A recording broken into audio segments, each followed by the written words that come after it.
Imagine a world teetering on the edge of the familiar, a place where the fabric of the everyday begins to unravel, revealing glimpses of the extraordinary lurking beneath.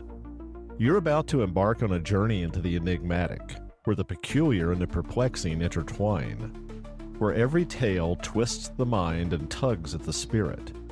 It's a descent into the strange, the mysterious, and the unexplained. This is When Reality Frays. New episodes are published every Monday and Thursday, and When Reality Frays is available everywhere fine podcasts are found. Before we move on, please hit that follow or subscribe button and turn on all reminders so you're alerted when new episodes are released. Today's episode contains two stories. First up is The Sally House, a story about what happens when a skeptical woman encounters something she can't explain. And the second story of the day is The Obsidian Fog, a strange tale about coming face to face with something beyond the veil of reason. Now, let's get to the stories. A house at 508 North 2nd Street, Atchison, Kansas. A modest dwelling in a quiet town where the river bends and the past refuses to rest. Its name is whispered in shadows, a tale of a little girl named Sally, a tragedy etched in screams and a spirit bound by betrayal. Enter Emily Carter, a woman armed with reason, a historian who believes that truth lies in ink and paper, not in murmurs of the night.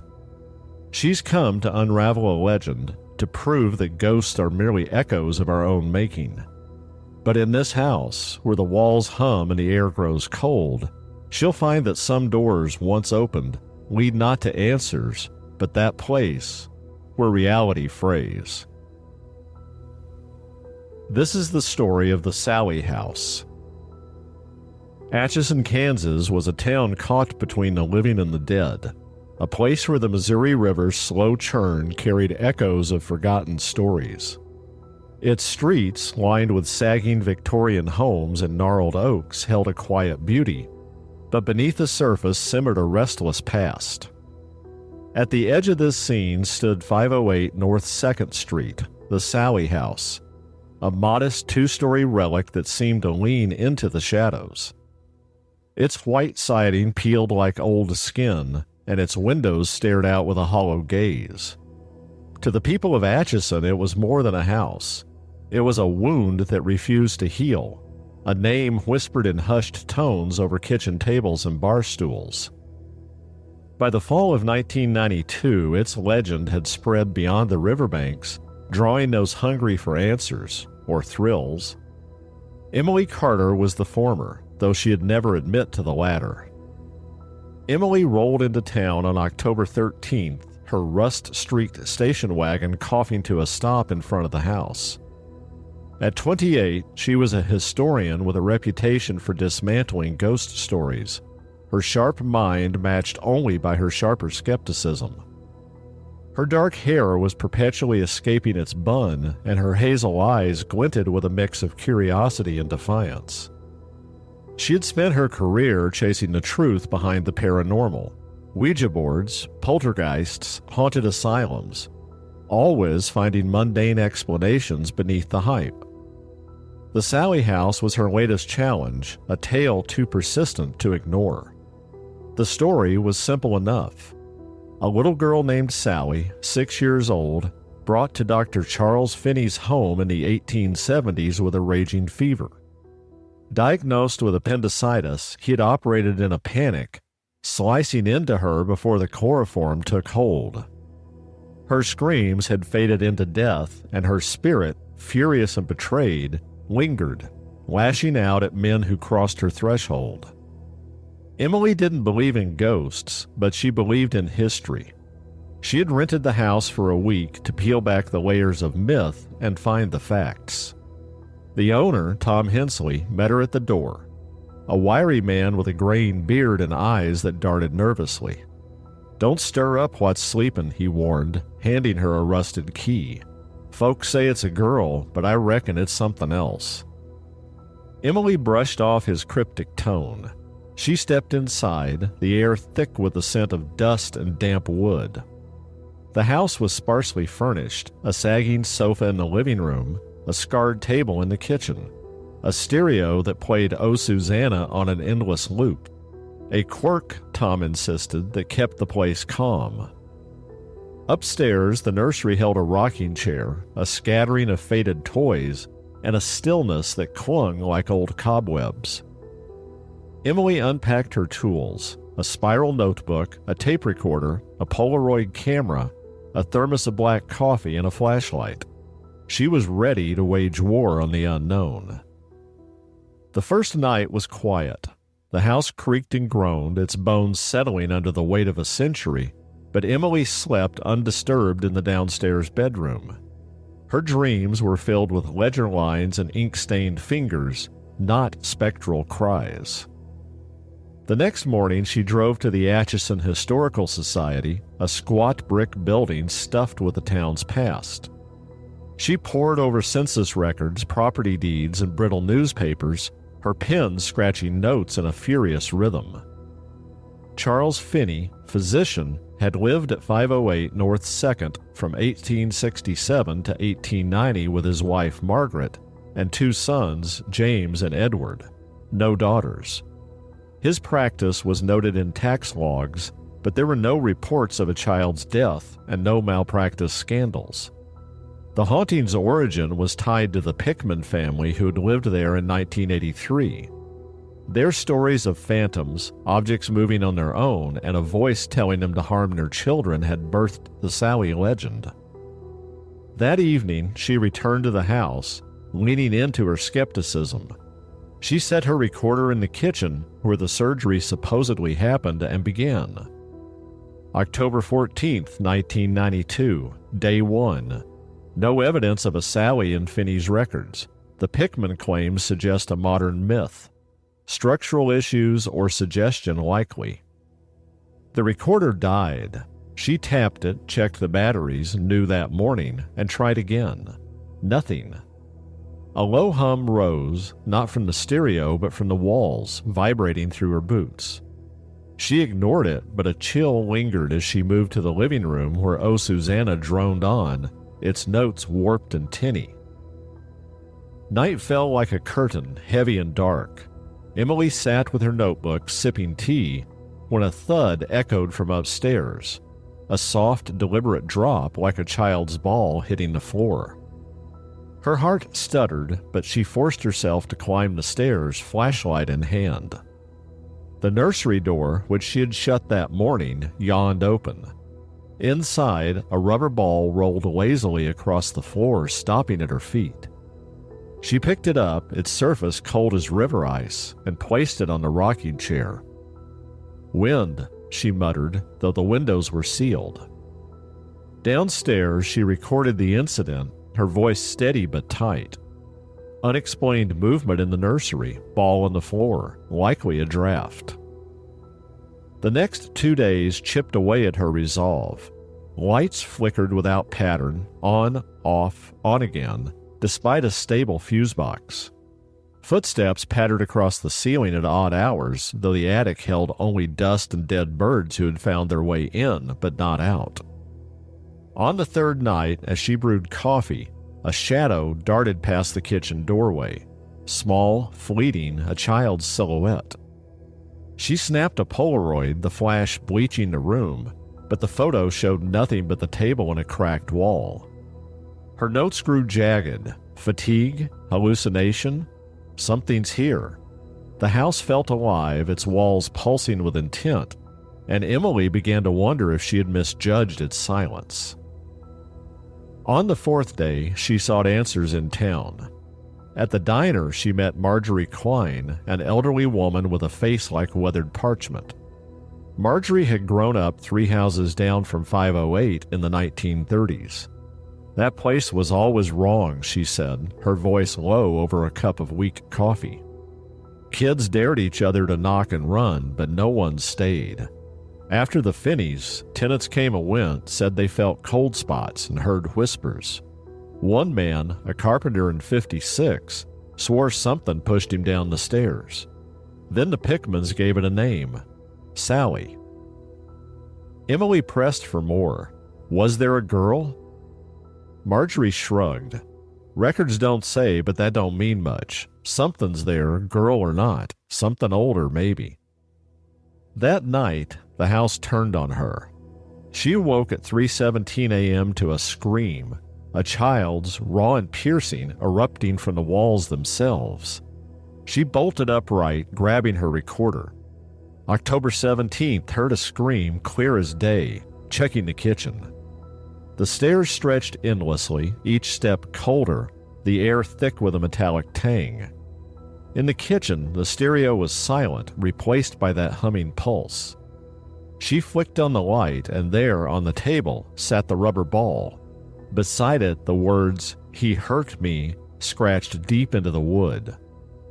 Her Polaroid captured it, the flash glinting off the jagged letters. She played the recording, expecting her voice alone. Instead, a child's whisper wove through her words. "Why didn't you help me?" The tape hissed and a deeper sound emerged, a low guttural rasp, not a child's, muttering something near unintelligible, though Emily swore it was repeating her name over and over. She didn't sleep. She sat in the living room, replaying the tape until the batteries died, the Polaroid trembling in her hand. The child's voice was real, later analysis confirmed, but the rasp baffled experts. It wasn't a human voice, but the experts couldn't agree on what the source was. But most were in agreement that it sounded as if it were saying Emily over and over. By dawn, Emily decided to leave, her skepticism struggling with her experiences in the house.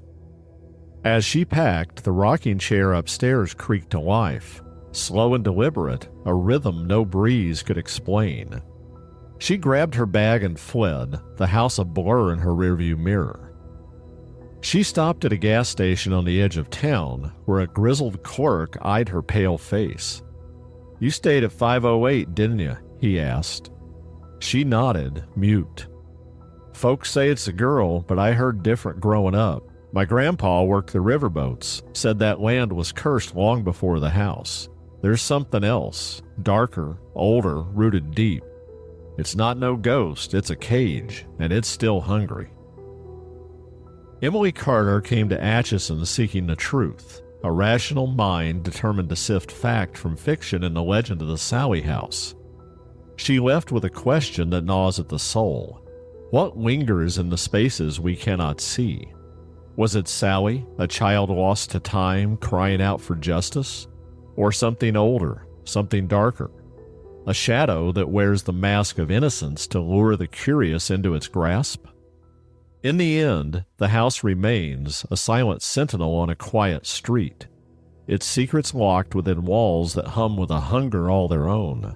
A reminder, perhaps, that in the pursuit of truth, we may stumble into a truth we're not prepared to face, when reality frays.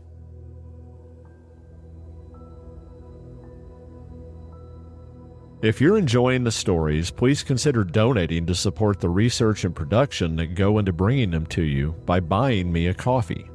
The link to send support is in the episode's show notes. I would greatly appreciate it. Now, on to today's second story, which is The Obsidian Fog. Picture a solitary woman named Mia Callahan, armed with a camera, venturing into the shadowed depths of Oregon's Siouslaw National Forest. She seeks beauty in the wild, a fleeting moment to capture and share. But tonight, under a sky swallowed by fog, she'll find something else. Something that watches from beyond the veil of reason. For Mia is about to step across a threshold into a realm where the forest keeps secrets older than time itself. This is the story of the Obsidian Fog. Mia Callahan was no stranger to solitude. A freelance photographer, she had carved her own niche, capturing the raw, untamed beauty of the world's forgotten places. Windswept Patagonian steppes, Greenland's ice-choked fjords, and now the labyrinthine depths of Oregon's Siouslaw National Forest. Her Instagram showcased misty landscapes and cryptic captions that hinted at her restless spirit. She had grown up in foster homes, learning early to rely on herself. Her camera was a shield against a world that felt too loud and too crowded. The forest, with its promise of bioluminescent fungi glowing in secret hollows, was her latest escape. In Florence, a weathered coastal town, she'd lingered in a diner overhearing locals swap tales of mist walkers, ethereal beings said to haunt the fog, luring hikers into oblivion. The stories were laced with warnings: don't camp alone, don't follow the whispers. Mia listened with a jaded mind. She had debunked haunted ruins in Peru and cursed caves in Wales. This was just another myth to photograph and dissect. Today, she'd hiked 5 miles into the forest, her pack heavy with supplies, a tent, and a worn journal where she sketched ideas. The trees loomed, their branches knitting a canopy that dimmed the late September sun. By dusk, she had pitched her tent near a ravine, the air thick with cedar and damp earth. Her campfire crackled, but its light was muted by an encroaching fog. It came in swift, unnatural to someone unfamiliar with that part of Oregon. The forest's usual chorus of crickets and wind vanished, leaving a silence that pressed against her ears. Mia checked her watch, 9:37 p.m. She was startled and forgot the watch when a moaning sound began. It could have been a sigh of wind high in the trees, or the surf crashing on a rocky shoreline, but the air was still and she wasn't near the coast. The moaning grew, no longer a single voice, but dozens layered in a language of jagged syllables, like glass ground into song. Breath coming short and fast, she clicked on a flashlight and gasped to see the blanketing fog glowed a faint green and pulsed like a heartbeat.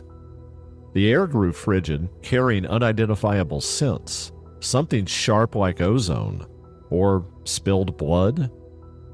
Shadows coalesced in the mist, tall, impossibly thin figures, their limbs unnaturally long, bending at angles that mocked anatomy. Their heads were elongated, featureless save for eyes like polished obsidian, glinting with an inner light that seemed to pull at her thoughts. They seemed to glide as they circled her camp, their forms flickering in and out. The moans swelled with what seemed to be a language, but one Mia had never heard. The ground vibrated faintly as a low hum she felt in her bones rose in counterpoint to the alien words. The figures didn't advance, but their presence was a weight, a silent demand. Mia, shaking with fear, wanted to run, wanted to escape the nightmare swirling around her, but her legs refused to cooperate. The figures' voices rooted her, tugging at memories, foster homes, her mother's face lost to her at 6. The hum intensified and one figure paused, its obsidian eyes locking onto hers. A vision flashed, a vast glowing forest under a sky of twin moons, its trees alive, branches and vines reaching out to ensnare her in their grip. Fear broke her paralysis, and she bolted. Branches clawed her face, and the fog clung like wet silk, slowing her.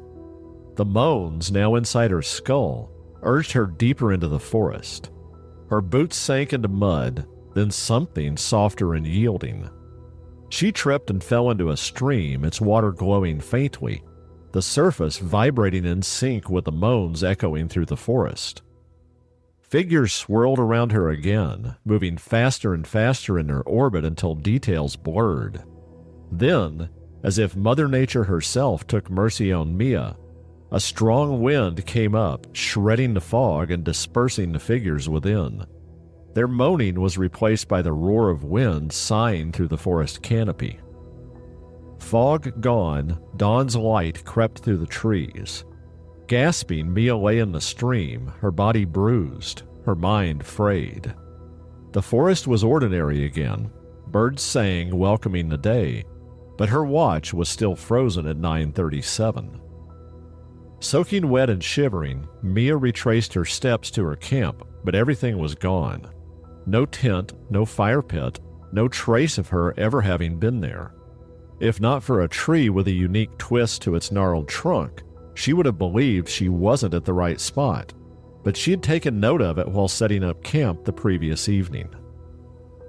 Back home in Portland, Mia unraveled. She stopped posting online, her followers flooding her DMs with concern. Sleep brought nightmares of fog-shrouded forests, of moans swirling around her in darkness, of obsidian eyes that seemed to stare into her soul. Strangers in coffee shops and on buses stared, their eyes lingering as if they sensed something. Her apartment's mirrors showed fleeting shapes, tall and thin, gone when she turned.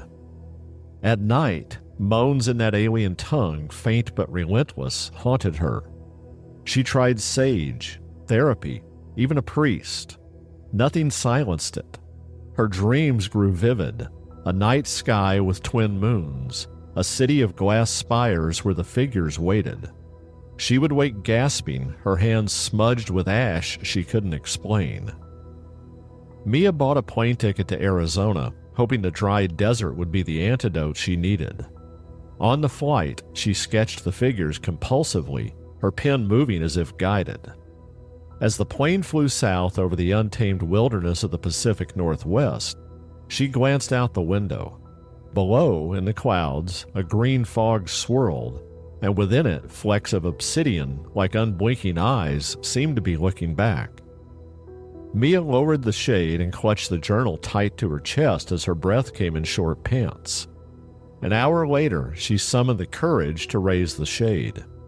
They were flying over Nevada, and it was a perfectly clear night. The ground below was brightly lit by moonlight. Mia huffed a sigh of relief.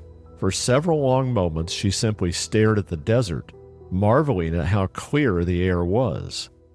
Leaning back in her seat, intending to close her eyes for a nap, she glanced out the window at the full moon and froze, unable to speak or even blink. Chills of terror rippled through her as she stared at twin moons. Mia Callahan, a woman armed with a camera seeking beauty in the wilds of Oregon's Siouslaw National Forest. She came to capture the fleeting, to pin reality to a frame.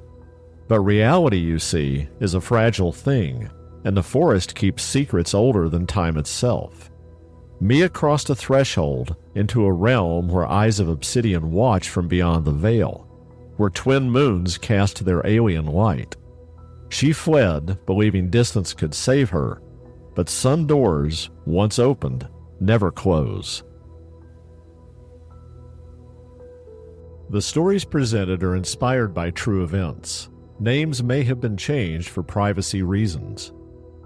New episodes of When Reality Frays are uploaded every Monday and Thursday. If you're enjoying the journey into the strange, the mysterious, and the unexplained, be sure to press that follow or subscribe button and turn on all reminders so you're alerted whenever an episode drops. Until next time, thank you for listening to When Reality Frays.